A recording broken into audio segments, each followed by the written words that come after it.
ത്രിയേക ദൈവത്തിന് സ്തുതി.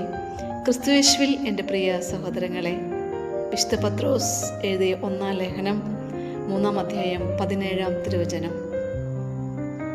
നിങ്ങൾ നന്മ ചെയ്തിട്ട് കഷ്ടമനുഭവിക്കുക എന്നുള്ളതാണ് ദൈവത്തിൻ്റെ ഹിതമെങ്കിൽ, അതാണ് തിന്മ പ്രവർത്തിച്ചിട്ട് കഷ്ടമനുഭവിക്കുക എന്നതിനേക്കാൾ നല്ലത്. എത്ര മനോഹരമായ വാക്കുകളല്ലേ! പലപ്പോഴുമൊക്കെ നമ്മളേറെ സങ്കടപ്പെട്ടു നിൽക്കുന്ന സാഹചര്യമുണ്ട്, വിഷമിക്കുന്ന സാഹചര്യമുണ്ട്. എന്നെ ആരും മനസ്സിലാക്കുന്നില്ലല്ലോ, ഞാൻ ചെയ്ത നല്ല പ്രവൃത്തികൾ ആരും അംഗീകരിക്കുന്നില്ലോ എന്ന് ഭാരപ്പെടുന്ന സമയമുണ്ട്. ഇവിടെയാണ് ഈ വചനത്തിൻ്റെ പ്രസക്തി എന്ന് പറയുന്നത്.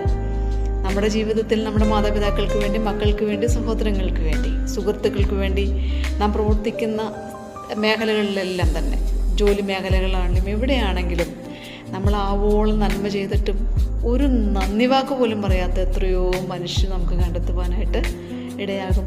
ഈ സാഹചര്യത്തിൽ നമ്മൾ മനസ്സ് വല്ലാതെ മടുത്തു പോകാറുണ്ടല്ലേ. പ്രിയമുള്ളവരെ, ഈ വചനം നമുക്കൊന്ന് ഏറ്റെടുത്താലോ?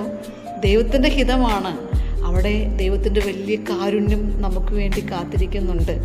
നമ്മൾ മറ്റുള്ളവർക്ക് ദോഷമായിട്ട് ചെയ്തിട്ട് നമ്മുടെ ജീവിതത്തിൽ ദുരന്തങ്ങൾ വരുന്നതിൽ വലിയ അർത്ഥമൊന്നുമില്ല. മറിച്ച് മറ്റുള്ളവർക്ക് നന്മ ചെയ്തിട്ട് ഇതാ നമ്മൾ കഷ്ടം അനുഭവിക്കേണ്ടി വരുന്നുവെങ്കിൽ നമ്മളതിൽ വിഷമിക്കേണ്ടതില്ല എന്ന് ഈ വചനം ആഹ്വാനം ചെയ്യുന്നുണ്ട്.